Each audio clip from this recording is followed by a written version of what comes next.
my name's Danielle and I'm one of the Cheeky Beaks directors, and there's my Senegal parrot Tango. And welcome to this video all about setting your parrot up for success when training and things you should know before you start training. Firstly, I'd just like to say that none of the Cheeky Beaks team members are licensed or experienced animal behaviorists. Everything we know about taming and training is all based on our own experience and on our own research. So my first tip is to remove any sort of labels that your bird has.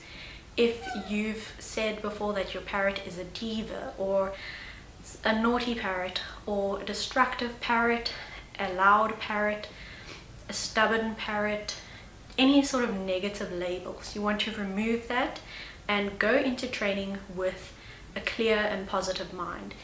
If you go into training with all these thoughts in your head, you could actually lead yourself into a failure path and a negative path because you have these preconceived notions in your head.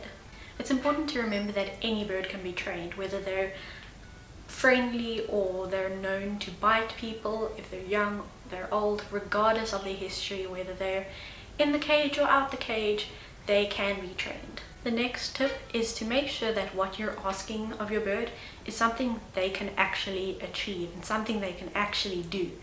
Sometimes we ask our parrots to do something that they are not yet ready for or they physically cannot do. An example of this is when we ask our birds to step up, but we actually hold our hands lower than them, which is asking to step down, and that's a whole nother behavior in itself, and it's something that's a bit more difficult for them. When doing training, you'll be working towards building a trust bank with your parrot. So with each success, you will gain trust, and if there's a setback, you will be okay because you have this bank set up. So they still trust you even if there was a small setback, and that's what we're trying to achieve when it comes to like building a bond with your parrot and taming them. You also need to watch your bird's body language and know what they're telling you.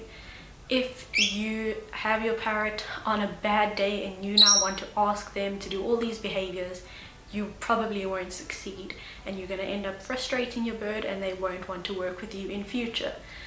And also, if you've been doing training for a couple of minutes and they are not interested anymore, you need to stop. You don't want to get your bird aggravated and frustrated and then essentially leading them to failure.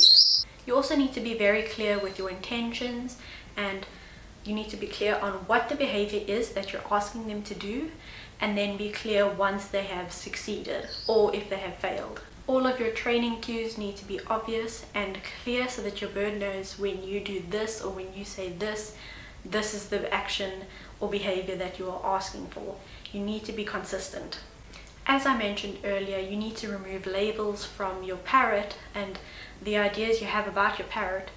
You also need to remove labels and ideas of the behaviors that you want to learn. For example, I began training Tango to spin, and when I'd watched training tutorials on YouTube, they all made it sound like it was a super easy behavior to teach and that it would take a few days, where in reality for me it took a couple weeks, and Tango still hasn't perfected it even though he's quite close to perfecting it now. You also need to work at your bird's pace. Sometimes you may be too slow for them and other times you may be going too fast for them.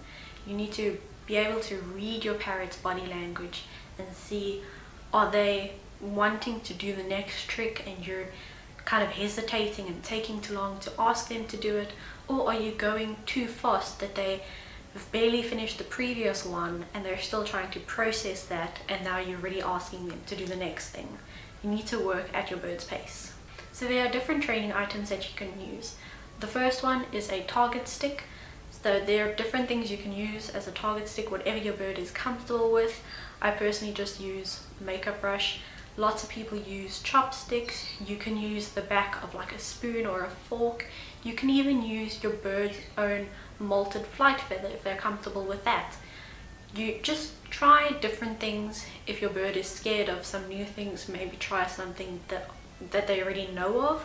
A clicker is used as a tool for bridging, so that once your animal has done the behavior, you would click to let them know that they have succeeded and that reinforcement is going to follow, and the reinforcement in most cases is a treat.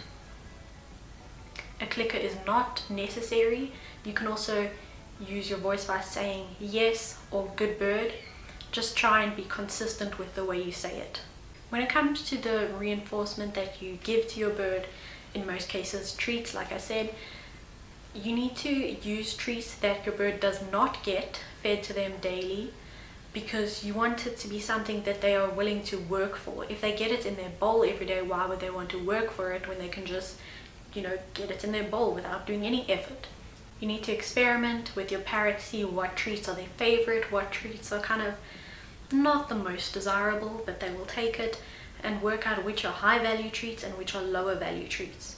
So the lower value treats you would use in cases where your bird already knows a behavior and it's something easy for them now, so you could give them that. And a high value treat could be when you're beginning training and you really want to kind of convince your parrot to do what you're asking, and also if they've achieved something new that they've never done before, you can give them that higher value treat. An example of the treats you can give is any safe seed or nut for parrots that are choice grade. Often the seeds and nuts labeled for animals of poor quality can be old, and in extreme cases can be moldy, and this is where it can spread diseases and illness to your parrots. Another thing to consider is what your parrot pellets are made of. Some pellet brands have their main ingredients as peanuts, and in that case you wouldn't want to give a peanut as a treat, because then they're getting more peanut in their diet. So that's something you can consider as well. It's also a good idea to have a wide variety of treats so that they don't get too much of one thing in their diet. It's also important to have smaller treats, that way you can work with them for longer and they don't get full as fast, and also that they don't overload themselves with eating a ton of treats and junk food. So if you use nuts, you can chop them up into smaller little pieces. If you use like banana chips, for example, you can also break it up into tiny little pieces. How long should your training session be? Typically you'd want the training session to only be like 5 to 10 minutes, and you always want to end on a positive note.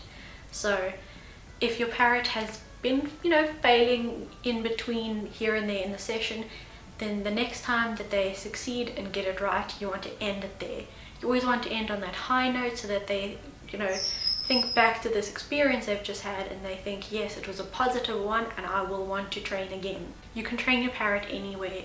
They can be in their cage while you train them, or they can be on a training T-stand. When it comes to using the target, some birds will be more afraid of it, and in that case you'll need to desensitize the target to your parrot. This can be done in different ways. One example is to have some treats in your hand and let your bird have the treats, or they can be eating their food in a bowl, and then you'll have the target stick further away, and then you slowly move it closer, and then your bird will see it and see that it's not dangerous or anything, and they're being reinforced by eating a meal or something, and then you just slowly move it forward.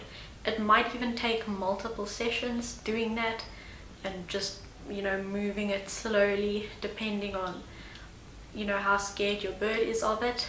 If you have a bird that is scared of you or tends to bite, target training is a good idea, because the target puts distance between you and the bird.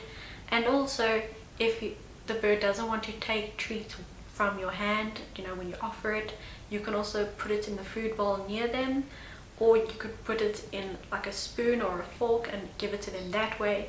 Another idea is to put peanut butter on the end of the target stick, so when they touch it they can get a little lick of the peanut butter. Just make sure that it does not contain xylitol, as that is dangerous for parrots. Do not be discouraged if your bird takes a while to learn some behaviors. Some birds might pick up something almost instantly and see very quickly what you want and what you're asking of them and be confident. Other birds, they will take a few more steps in between each thing. So for some birds, instead of immediately going to touch the target, you might have to train all these small steps in between, like having them look at the target, having them facing the target, having them take a step towards the target, all these little micro steps. This is an example of a goal tracker. This one is by Bird Tricks and it's available for free on their website. And this has goal 1, 2 and 3 and then 3 steps in each of those sections. So this could be 3 separate tricks that you're trying to train, 3 separate behaviors, and then the steps of those. Or this could be for one behavior and you'll have 3 mini goals. So for the 3 goals, you could have them first just looking at the target, and then the next one would be having them move towards the target, and then the third goal could be actually them touching the targets, and then it's made up of all these mini steps. And you shouldn't be discouraged if your bird does take more steps to do something that another bird just does quite quickly. If you find that your bird isn't willing to work retreats or they don't seem food motivated, maybe their diet could have too much carbohydrates and fats in it, and then you would need to restructure their diet so that they could have less of that. Also, some birds may be, more receptive to getting physical affection, so they will love to train because you're actively engaging with them, and then as a reward you could give them some head scratches, something like that. As I mentioned, none of the Cheeky Beaks team members are trained professionals in avian behavior and training. Should your bird have more complex behavioral issues, you are welcome to message us and we can refer you to a professional to help you. So that's all the advice I have for setting your parrot up for success when training. If you have any questions or if there's anything specific you want to see from us, comment below. Also subscribe to see all the training videos that Cheeky Beaks has coming out. Thank you so much for watching and we'll see you in the next video. Bye!